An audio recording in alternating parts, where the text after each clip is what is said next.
Good afternoon, everybody. My name is Andrew, now at least, and I'm here to talk about angr, which is a tool that we have developed to do static analysis and symbolic execution using VEX. Like I said, I am a researcher. I'm an undergraduate student at the University of California, Santa Barbara. We work in what we call the Sec Lab. We are, like most of the people in this room, interested in finding bugs in software. And because we are researchers, we are interested in publishing papers about finding bugs in software. The more automatic, the better in this case. And also, we are CTF players. CTF, as some of you may know, is Capture the Flag. It's a computer security game. It's fun, you know. It's about taking the security tasks and making them into fun challenges that you can solve for points, occasionally money. But what we'd really like to do, as all these different categories of people, is have some way to perform binary analysis tasks in useful, modularizable, abstracted ways. And to that end, we have developed a system called angr. And angr is, the tagline is, a highly modular Python framework that performs binary analysis using VEX as an intermediate representation. In fact, the name angr is a pun on VEX, because when something is vexing, it makes you angry. Probably half of our code base is name is pun-based. Is this true, or are you making that up? Oh, no, that's totally true. The graphical interface for angr is called angr management. And so the idea of angr is that it is made of many interlocking parts which provide useful abstractions for analysis. So the first part of this presentation is going to be detailing the pile of abstractions that we call angr. So, interlocking part 1 is PyVex, which is effectively a FFI foreign functions interface wrapper around libvex. So this is the bread and butter of all of our further analysis that we'd like to be able to do. We would like to be able to run a line of Python and have out a Python object which is the intermediate representation superblock, the IRSB, that contains the VEX IR code that is much more easily analyzed than just x86 bytes or ARM bytes or what have you. So the way we've done this is there's a whole lot of hacking into libvex in order to actually get the IRSB object out, and then we deep copy it into a set of Python classes that represent the internal VEX structs that are easy to work with in Python. So you can just drill into an IRSB and say, well, what's the third statement's operation and what are its arguments, which are a read temp and a constant statement. Uh-oh. Oh, good. That's much better. Yeah. There we go. And technically, this can be totally independent of libvex, the library, because we have an interface in which you can write lifters in pure Python, and we've done this for AVR, MSP430, and brainfuck.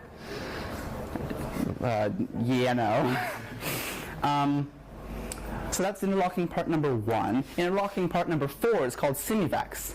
Simivex is, jumping ahead a little, the actual symbolic execution that we do with IRSBs. So I'll explain what exactly symbolic execution is in a moment and how exactly it works. But for now, you just need to know that it takes the IRSBs that we have generated via PyVex and executes them.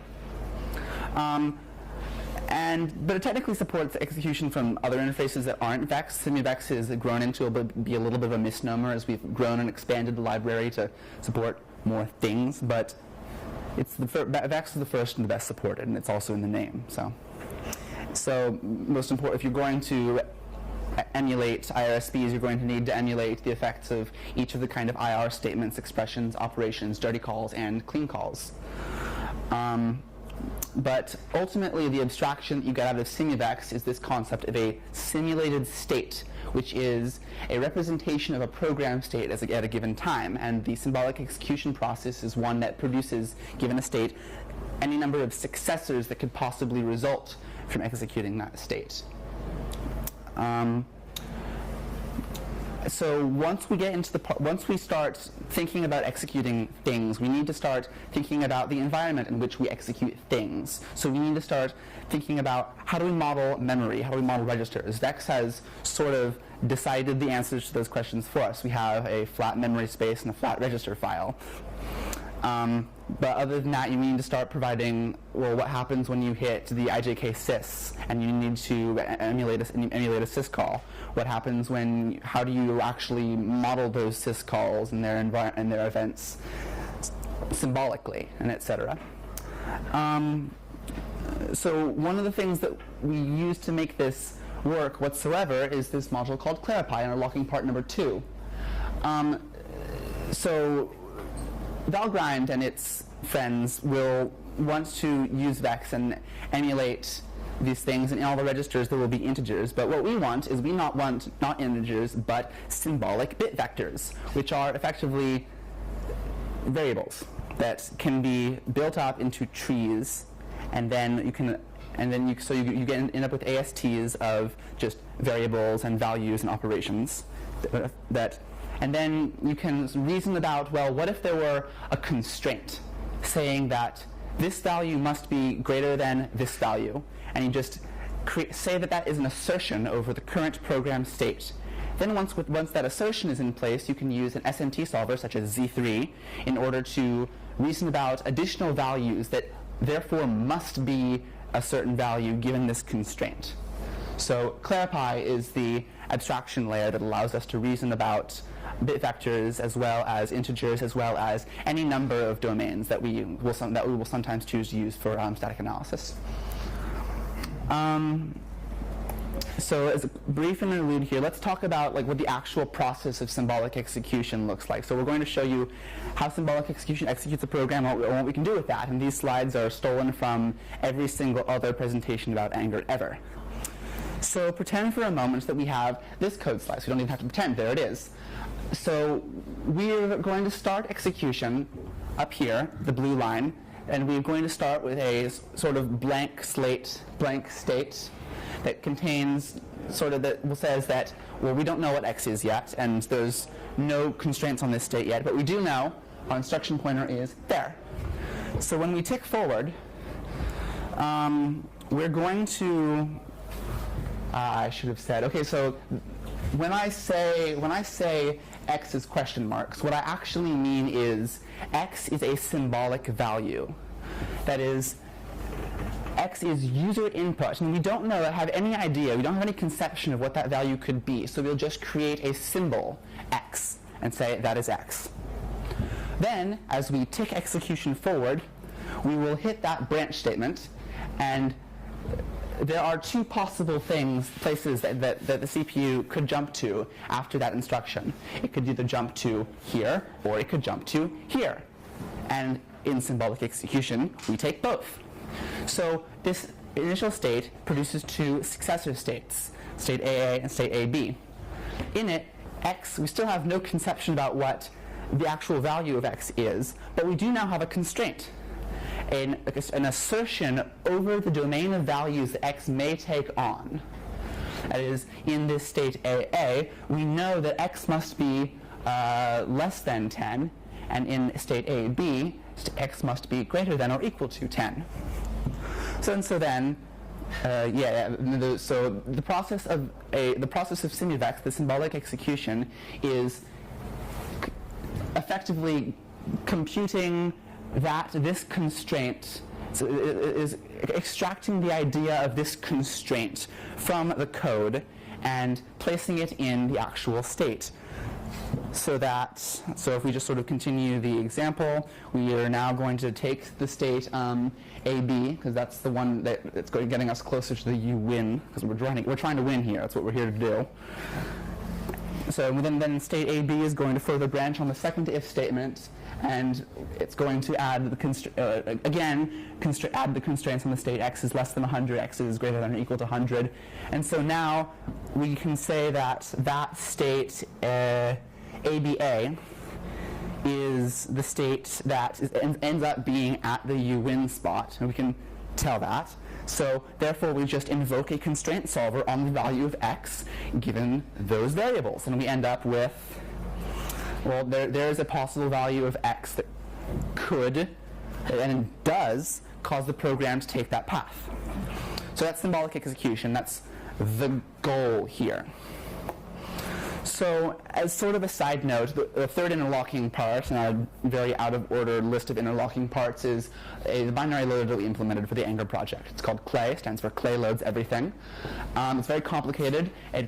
Talking about it is not at all within the scope of the presentation, but it ought to be mentioned since it is important. It takes it does the job of a dynamic loader. It takes a library and executables and turns them into an address space. I did most of the work on that. It's very hard. Don't ever try to do that. We'll copy your code. So then interlocking part number 5, the last part, there's an infinite number of interlocking parts, but let's pretend that there's a finite number, so there's 5 of them, is angr, the actual top-level control module. So this takes all these abstractions and puts them together into a control interface called a project, which allows convenient access to symbolic execution and also several built-in analyses that do a lot of common tasks like control flow graph recovery, data flow analysis, etc., etc. And additionally, it has a knowledge base that allows analyses to store artifacts of truth that it has found about the program it is analyzing. So here in this example, this is just copied from our homepage. It imports angr, loads this sort of fake firmware binary fauxware, performs a control flow graph analysis on it, and now the project's knowledge base has been populated with a listing of all the functions in the binary. For example, here's the entry point, here's the main function, here's 2 functions conveniently called accepted and rejected, etc., etc. And then we create an abstraction called a path group, which is a control interface for symbolic execution, and tell the path group to just blindly tick forward until it finds any state that lives at this address, which is conveniently, I'm pretty sure this hex address is the same as this accepted state address in hex. So we just search for a state at that address, and then when we find one of those states, we ask for a concretization of standard input, and it tells us the password for this firmware. So that's that example. That's just the fauxware example. That's the tour de force of here's angr doing static analysis and symbolic execution really fast. That was a lot. Angr is big and complicated, but a lot of care has been taken to make it a stack of useful abstractions so that any part of the binary analysis process can be easily instrumented. And what can we do with angr? Well, we can analyze a lot of things. We can do symbolic execution, as I've shown. There's lots of built-in analyses that ship with angr. Control flow graph, binary diffing, disassembly, backward slicing, data flow analysis, value set analysis, etc. We wrote and then published on a static binary rewriter that can do reassembly of binary programs with instrumentation. There's some limited ability to do type inference. We can do symbolically assisted fuzzing, which is very good for bug finding. We can do automatic exploit generation. And also, if you're us, you can use angr to build a huge system to play an automated form to play CTF automatically and win 3rd place in the world's first automated CTF called the Cyber Grand Challenge. Oh god, I need to talk about the CGC now. So, how much time do I have? I've only used 15 minutes. Okay, I can talk about the CGC.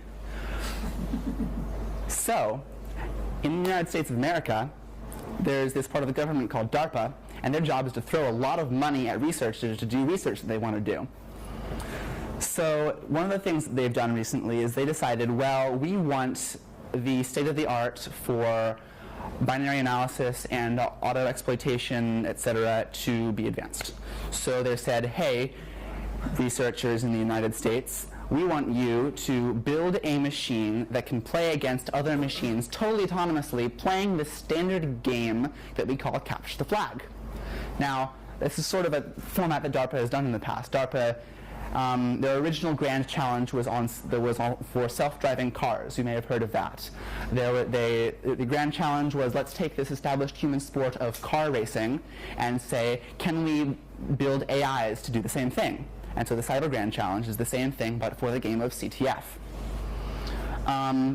So this ultimately turned into a huge engineering effort of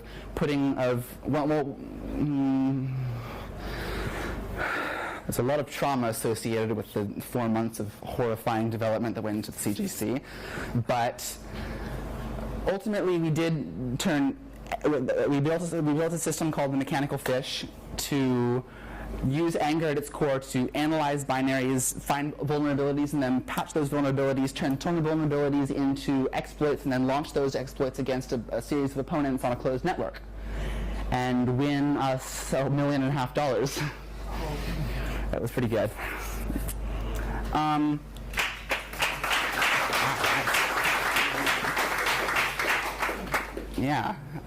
This is all open source. The Angr is totally open source.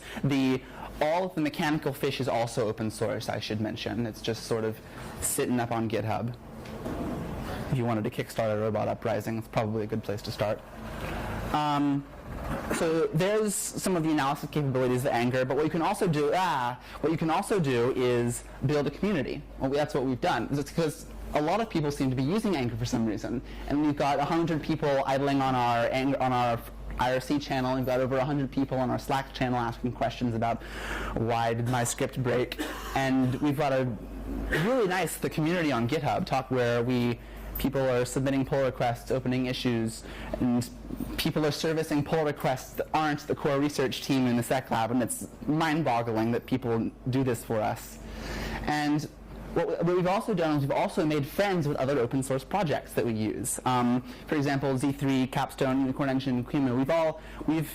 I've mostly made patches to those systems and then submitted them and had them accepted. And for some of these, for Z3, Capstone, well, not quite Capstone yet, Capstone's being finalized, but Unicorn Engine, I manage package distribution for some of those things. So we're making friends. We're doing lots of good things out in the open source world, so that's fun. And ultimately, all this is possible because we can lift binary code to VEX and execute it symbolically. That's the primary operation down here. But we started building Angr. I shouldn't say we. I like taking credit for all of these things, but Angr was started before I came into the Sec Lab around 2013. And when they started building Angr, the question was, well, what analysis IR do we actually want to use? So that's part 2 of this talk, which is a brief summary of other analysis IRs. First up is BAP, the Binary Analysis Platform, which is an IR that comes out of CMU, Carnegie Mellon University, also in the United States, for their research. Most notably, their bug-finding tool called Mayhem is powered by BAP. As a brief side note, CMU was originally using VEX, but they were completely unable to deal with implementing all the clean helpers and dirty helpers, so they just made their own lifter. And also important to note that CMU Research's spin-off company, For All Secure, won first place in the CGC. They kicked our asses. Not by much, though. We published an interesting paper looking at the actual gameplay of the CGC and saw politics. So the BAP is pretty cool. It's written in OCaml by people who actually have a background in program analysis. So it's got some cool stuff in it. But on the other hand, it's written in OCaml. And the IR is tied to the larger binary analysis platform that they use. And even furthermore, it only supports Intel and ARM, and I'm not even sure if it supports ARM64. And Furthermore, when they started Angr in 2013, BAP was very heavily fragmented and required a copy of their code base in your tree in order to use. But since then, it has been totally rewritten, so it's a little better now. If you wanted to use it, you wouldn't be totally insane. Next is RIO, not sure how to pronounce that. It's the Reverse Engineering Intermediate Language. Someone published a paper in 2009 describing the ideal binary analysis IR, which is ideal. However, it doesn't actually exist. No one really implemented it. So there is an open real project that is trying to implement this for x86, but if you decide to implement a binary lifter, you will not implement an analysis platform. You will spend 3 years designing a binary lifter. So back in 2013, we're not using real. So then there's LLVM. This is a pretty serious contender. It's the Clang IR. It is wildly popular for program analysis. We've started getting program analyst experts coming into our angr Slack and spouting Haskell at us. And I'm like, all right, I sort of know what a monad is. Anyway, so LLVM is very robust. It's very established. It's very good. And there's a large community and body of knowledge about how to use it for certain analysis tasks, like various optimization tasks. And symbolic execution with LLVM is 200 lines of C++. So that's nice. But on the other hand, it's not really good for our use case. It's designed for compilers, not lifters. It's very difficult to reason about register allocation from LLVM, and there doesn't really exist an official lifter from binary code to LLVM. It's all the other way. There's some community projects, MCSEMA comes to mind by Trail of Bits, that are meant to do that, to lift binary code into LLVM. They sort of work, I guess. Last I heard, Trail of Bits has abandoned MCSEMA, though don't quote me on that. And it's not, so this isn't really something that we're very interested in using for binary analysis. So then there's TCG, which is the QEMU IR. This is very good. This is what QEMU uses internally to do its optimization and JITting. And one of the really interesting things about being in QEMU is that it suddenly supports everything QEMU supports, which is everything. Everything is supported by QEMU. But then there's a problem that it's designed to be used for QEMU and nothing but QEMU. So the only implementation is just buried in the depths of QEMU that we once burned an entire intern trying to get it out. But that was weird. But interestingly enough, one of our colleagues in the last few months has successfully done this. So there are patches going into QEMU being talked about right around now that have to do with being able to compile QEMU as libtcg. So once that goes through, we would actually be able to run angr on other things that QEMU supports. Now there is VEX. Vexy people in the audience, does VEX stand for anything? This is very important. This is very embarrassing. It actually stood for Valgrind Experimentals. Valgrind Experimentals. Interesting. It would be better if you didn't know. So I'll forget that, don't worry. So, good things, very good things about VEX. It's obviously got an official implementation, libvex, there it is. And it supports tons of architectures, anything Valgrind support, that's very good. And it is designed for binary analysis and instrumentation, that's also very good.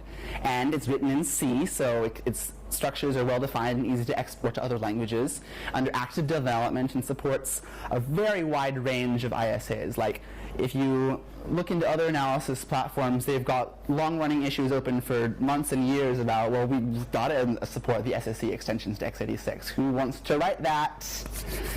Nobody. But VEX has that. That's good. There are some issues with VEX, though. It is designed for the Valgrind use case. So dynamically executing user mode programs is what it caters to. And then, furthermore, there's no real way to get the IR out of libvex. The libvex workflow is just this one function, libvex_translate, which does this entire pipeline that Julian had on the screen earlier of lift, instrument, optimize, code gen. And we only really care about the first part of that. We only really care about the lifting.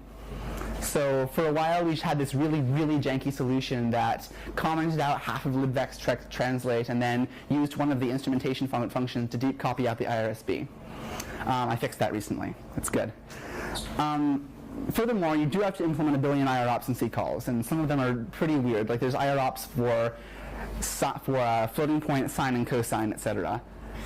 And furthermore, it's not really SSA. Julian talked about this in the previous talk as well. The IR has no interconnectivity of control flow. There's no ability to reason with just the IR about control flow. And furthermore, from a real SSA IR, you want the memory writes and register writes to also be single static assignments. I'm talking some pretty nasty program analysis stuff, so sorry if this is going over people's heads. But none of these are showstoppers, and that's the important thing. VEX is the one that we want to use, and VEX is the one that we ended up using. So that's what the next part of the talk about. That's what the next part of the talk is about. Words. So what did we do? We forked VEX. There's our fork of VEX sitting at github.com/angr/VEX, and makes a lot of changes to it. And I'm not going to lie, a big part of me giving this talk is me being able to be in the same room as a lot of the Valgrind people so we can pitch a whole lot of changes we want to upstream to VEX. There's a lot of them. This is the part where things are going to get very, very technical. So if you're not interested in the specific lines of vex/priv/guest arm2ir.c, this might be a little weird. So ultimately, so I talked about the issue of the whole gigantic libvex translate function. So what we did is we split it into two functions, lift and codegen. There's still the libvex translate function. It just calls one and then the other. We've made sure to maintain all the interfaces, so theoretically you could just merge these in Valgrind and we could still totally continue working. I haven't tested this, which means it's broken. But yeah. So then there's the problem that libvex's multi-arch mode doesn't actually work, which is to say that there's this idea of VEX that it can lift from any host and compile to lift from any guest and compile to any host, and this will all magically work, and it really, really, really doesn't. That's an urban myth. You shouldn't say that. Oh, I've got some good news about you about some patches we'd like to upstream. And furthermore, there's a lot of assumptions made in various parts of various lifters that the host is the same as the guest, and that's nasty. So we have patches for that. Furthermore, we'd like to be able to use angr to analyze things that aren't just userland program. We had a project a few years ago, about analyzing some x86 firmware. So we have some patches that make it feasible to analyze real mode programs in x86. And then one of the final things that we want to do is just sort of generally improve the meta properties of the IR that dynamic execution ignores, but static execution really, really needs. Like, for example, making sure that all the jump kinds are always accurate. So at the end of each VEX block, when you translate from one block of VEX IR to another block of VEX IR, there is a jump kind, which is what kind of jump is it? Is it a boring jump? Is it a function call? Is it a function return? Is it a sys call? What do you want to do? So that's not really necessary if you're just executing through the code. But once you're performing analysis on it, you need to sort of start keeping track of what function you're in.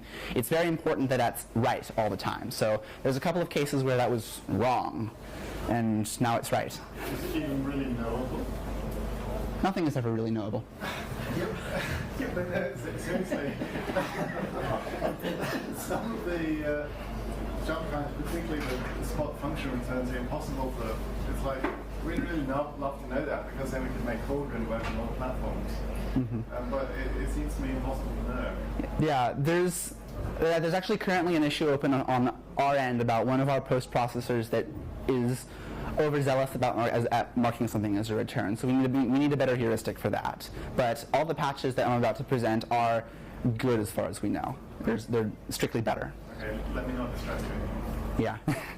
So let's take a look. I'm going to run that huge bash command, and we're going to cycle through all the commits, all 30 of them, and we're going to take a look at what exactly I've done.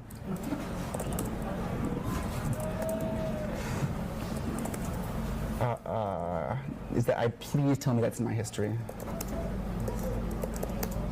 Please. Okay, I guess I can just copy that. I'm glad I kept it around. Hang on.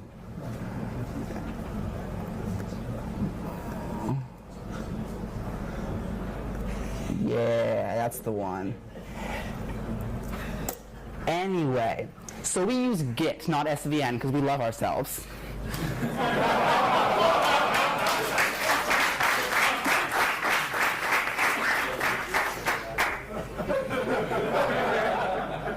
So our first commit in our repository is just importing R3299 at SVN.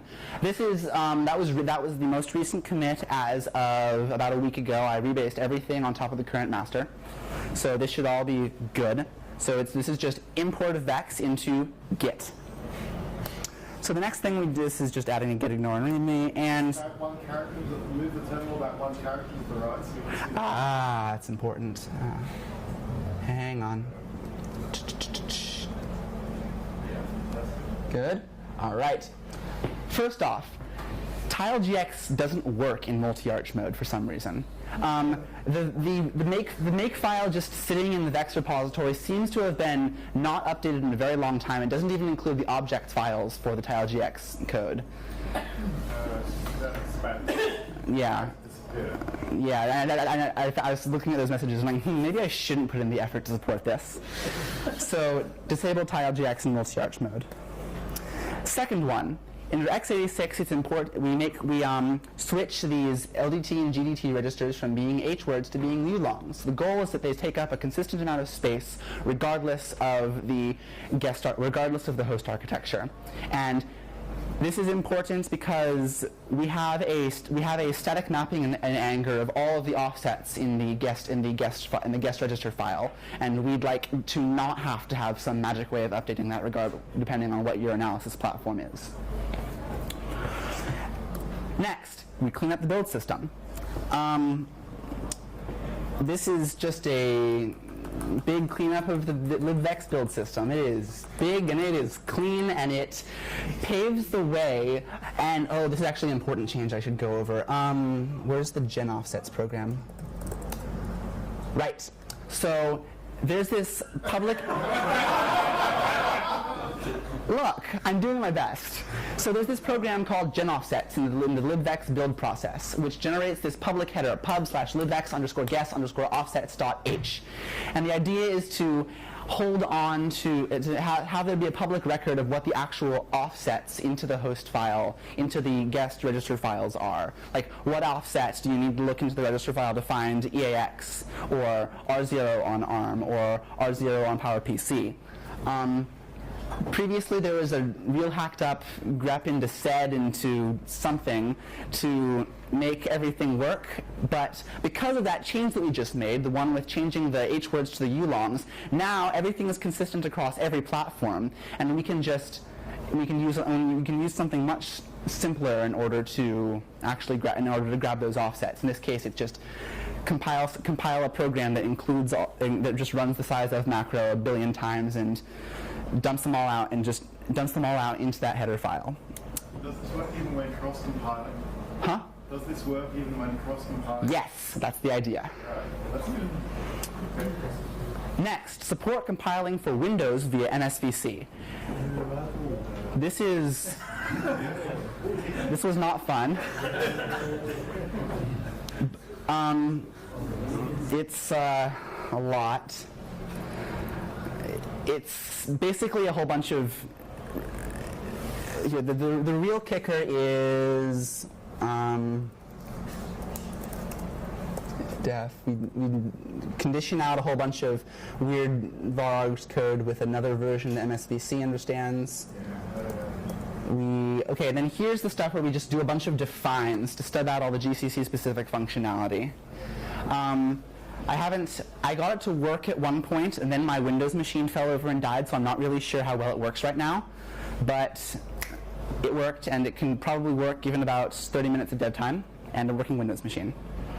And then there's just a whole bunch of things about, for example, MSVC can't handle empty anonymous structs, so et cetera, et cetera. Just a bunch of random hacks like that. It shouldn't be any overhead. It's just weird stuff.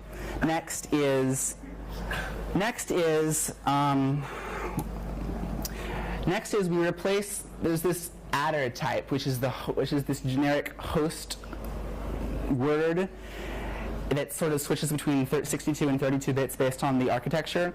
That's no good because then you can't analyze 64-bit from a 32-bit host. Yeah, that's pollution. It should never have got in there in the first place. Yeah. So we just, and this is a bit of a hack. It should probably be addressed more carefully, but for the time being, it just needs to be 64 wide. Next, we add a function called libvex update control. There's this vex control struct, which is sort of a global variable floating around vex that adds the ability to have there's just sort of global options for how the optimization process should work, and you're only allowed to set this once, is the problem. You set this in the libvex init function, and then you're never allowed to touch it again, which is not ideal when you want to update, for example, the maximum number of instructions that you'd like to lift. And later on in this thing, I'm going to add a couple more options, and it's useful to have them partitioned out like this. So, cool. Next is the thing I'm talking about. We split libvex translate into libvex lift and libvex codegen, so it's not a huge deal. We just, here is it, you can't really see it, but libvex translate has just become just these green lines right here, which calls libvex lift, libvex codegen, return res, you're done. Not super hard. Next is we add a parameter to the vex control that is maximum number of bytes per lift. There's already a concept of maximum number of instructions per lift, but we would also like to be able to have a maximum number of bytes per lift. Useful. Furthermore, there are a lot of weird optimizations that happen in the lifting process, which have negative effects on analysis. For example, in the ARM mode, in the ARM thumb mode lifting, it tries to do this look back behind the current instructions to see if any of them could have been a conditional instruction, and if they're not, it means you can optimize the hell out of that code. However, there's use cases from PyVex that doesn't make sense, where there doesn't exist code behind the current code, there's not a continuous mapping of just the code segments. So we need to be able to disable that behavior. So then previously the ARM lifter's endness was dependent on the host, which doesn't really make a whole lot of sense. So now we're dealing with the guests, and furthermore involves just some changes to make sure that you you pull words out of memory with the correct endness, etc., etc. Next, I have no idea why this code ever works, but here it is. At some point, you just take the guest access, cast it to a host pointer, and try dereferencing it. And that makes absolutely no sense, so here's a fix. Can I make a suggestion? Yes. This is a lot of relatively small changes. Yes. Did you want to talk also, because time is limited, yeah. talk also about changing the IR? Mm-hmm. That's a much harder problem. I mean, this is like, largely it's no big deal. Yeah, there are no real changes to the IR. We like Vex a lot. We like the way it is, and we don't have any solutions for sort of the architectural problems. Said, for example, it doesn't give any real representation of what happens in between basic blocks of control flow. We don't have an answer for that. I thought you'd have this. Yeah. No. God. No. I wish. Yeah. I guess I can talk about this more in terms of general patterns that Valgrind doesn't support, but we would like to. For example, there's previously the assertion that when you have a service call, a syscall on ARM, the service call number must be 0, and when you're analyzing weird firmware, that's not always the case. I mean, there's a lot of small changes. Yeah, a lot of small changes. So, uncontroversial. Yeah. It's really the architecture level stuff which is hard to do. I mean, the top level structure. Yeah. I think at this point I've explained all the structural changes. I stuck those pretty early in the commit history. If you've been watching the dates, they've been jumping back and forth and back and forth and back and forth. So What's something structural that we can talk about? MIPS to...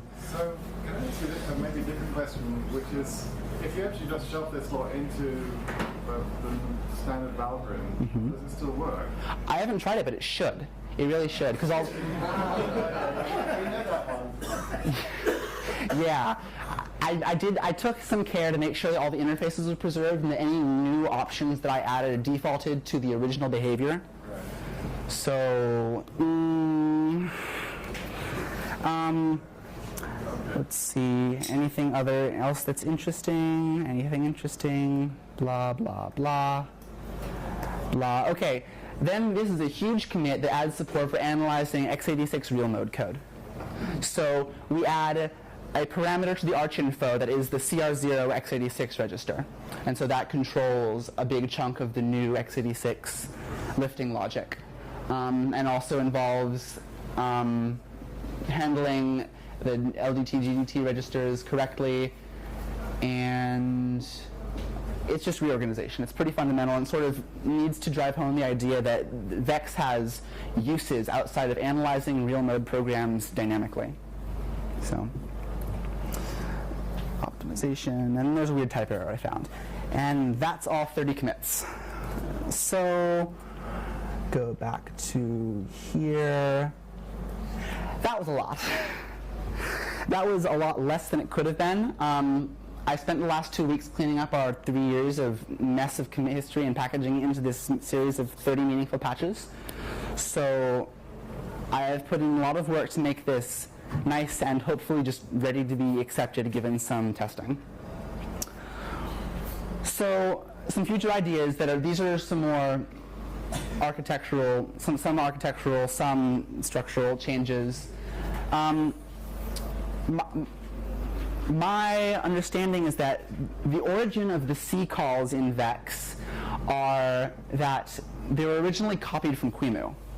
I don't know how true this is, but the idea that there's some, for example, when VEX wants to calculate the E flags for an x86 jump instruction, like so in x86 you can say jump if less than or equal to, and what that actually does is it checks just a bit in the condition flags that get set every time you do a math operation. And so VEX doesn't want to recalculate those condition flags every single instruction, so it saves off the operators and the operand for every math instruction it does. All the unnecessary ones get filtered out by the optimizer. And then when it actually sees that it needs to calculate the bits of the eFlags register, it calls out to this sort of external function which magically knows how to take the operation and the operands and return whether the branch passes or not.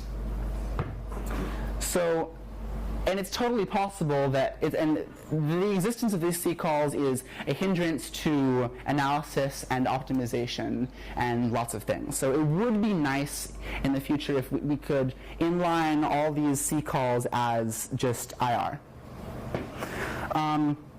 Furthermore, having there be thread safety in libvex would be very, very, very, very nice, because I mean, we're in Python, so it doesn't make a whole lot of difference, but there are many applications for us which live mostly in libvex. For example, we do have a ROP chain generator that's most of its lifetime is spent in libvex. So if we could multi-thread that, it would be very, very, very fast.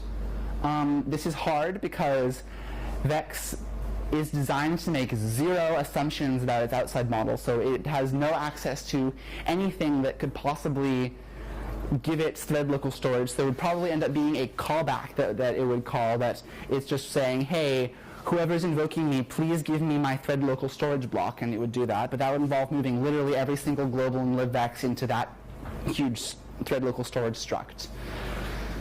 So it's hard, but it would be useful, and it would require a lot of refactoring. So multi-arch mode works, at least now, from a little endian host. We've tested this pretty extensively from 32-bit and 64-bit little endian hosts. You can lift without faults all architectures. We haven't tested this with big endian hosts, and my feeling is that it's going to fail if you try to lift some x86 on a MIPS processor. Et cetera, et cetera, et cetera. That's not important. This is very urgent. The indentation in libvex is 3 spaces. That's That feels like some sort of joke. And one space would be better than 3 spaces, honestly. So we need to discuss what color to paint the bike shed. Yeah. So on a separate note, on a less joke-filled note, licensing is a bit of an issue. So libvex is GPL. This is a little scary because we don't want Angr to be GPL. Our university wants wants all our code to be BSD. And we have this belief that we've sufficiently insulated ourselves from dependency on libvex through having there be multiple lifter backends to PyVex, having no real strict dependency on the exact list of enums that come out of libvex. But in the end, it ends up being this weird legal question of what does the GPL cover? Does the GPL cover the implementation of libvex, or does the GPL cover the concept of the vex IR? And we really don't want to find out the answer to that question. So the easiest thing we think would be for there to be there's this library license exception, runtime library exception that gets added to libc, for example, which is GPL, but there's no, but just because you link with libc doesn't mean that you're required for your program to also be GPL. So that's probably something that needs to be discussed in depth, but that's an important issue that's important to the livelihood of Angr and me. So that's pretty much it. That's the Angr project. That's our interactions with libvex, and that's me being funny on stage for an hour. I will be glad to take any questions that you have.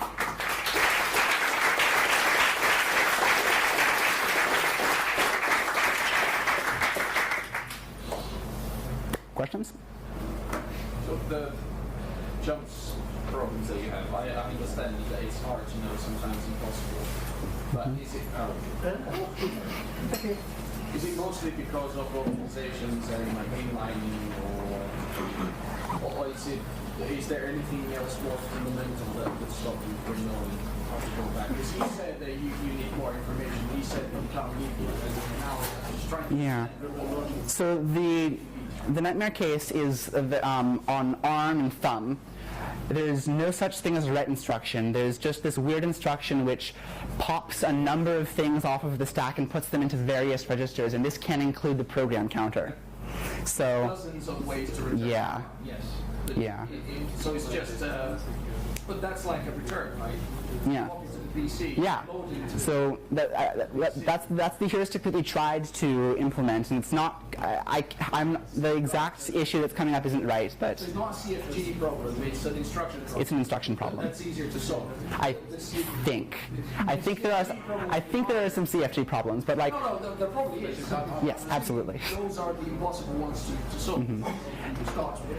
I think I'm not the person who deals with CFG. That's a very, very, very, very smart person named Fish, a PhD student in our lab. Fish named person. Sorry. Yeah. We have lots of code now. We have a very complicated control flow recovery algorithm. I'm pretty sure there are considerations for the CFG-based cases in there. So, but of course nothing's perfect. Everything is unknowable. Anything else? How do you deal with syscall restrictions or memory allocations that depends on things you might not know, for example? Yeah. So you mentioned memory locations. This is a general problem in symbolic execution. What do you do when you have a store to a memory address that's symbolic? And the answer is we give you a lot of tools to decide what to do. So you can either concretize the memory storage address, you can concretize it to a range of possible addresses and store conditionally to all of them, the less tractable it is. That's an open question to what's the best way to do it, and there's lots of publication on what to do it, and we sort of try to provide everything that you can so you can pick what you need to do with your analysis. That's why we call Angr a suite. So you can access tools to do that with Angr? You can access tools to choose something to do with Angr about that? Yeah. Yeah. Another question? Oh, wait, hang on. You mentioned syscalls. We're in the middle of refactoring the precise relationship between an Angr or a program running in Angr and its environment, but the idea is that oh boy. So I mentioned that SimuVex can do things other than just execute vex. Well, one of them is execute a syscall. And so the main top-level loop is, well, if we see that the previous jump kind is ijk sys, instead of running vex, we run the syscall engine, and then the next time we see that it's time to execute more vex. Yeah, but that depends on the actual context you're running your relation. Yeah. It's basically how do you because it's static analysis. So if you have, for example, read syscall on something that does not exist at the analysis time. So you're talking about, for example, what does the open file syscall do? Yeah, for example. It just creates the idea that, well, there's two cases. Either the open succeeded and it didn't. If it didn't succeed, you can create a successor state with the failure state. And if it did succeed, you create a concept of an open file with unknown contents, symbolic contents, so that it will return a file descriptor, and then anytime you read off that file descriptor, it will return symbolic data and also the possibility of EOF. So basically, you also emulate the operating system. It's big. This is a project we've been doing basically nonstop for the last 4 years. It's big. About your S17 coding, how do you handle floating point numbers? Z3 has primitive support for floating point numbers. It does work. It's very, very, very buggy. We found numerous seg faults in Z3 we were unable to track down to a root cause. So sometimes what we do is, I think the approach that we took during the CGC for maximum resiliency was every time we see a floating point operation, we just say, throw up our hands, nothing we can do, concretize any symbolic values that turn into floating point, and then every time we see an actual operation, we just turn them into Python floats, add them, put them back into bit vectors. So then this maintains tractability, and usually when there's bugs, they don't often come from floating point nonsense. If we wanted to really put if Z3 worked, then we could just put everything through Z3's symbolic IEEE 754. Yeah, I work with Z3 as well. Okay. And recently I found this sort of SMT something called MatSat, which is much better than Z3. So maybe you guys can. Yeah, there's an interesting amount of research out there about for frameworks like this, which just want a solution to something, what you can just do is you can spin up any number of SAT solvers in parallel and just use the one of whichever one returns first. Use the result. So that's an approach that we've wanted to implement for a while using, which one did you say was good? MatSat. MatSat. Yeah. Interesting. Okay, thank you very much. Anything else? That will be all.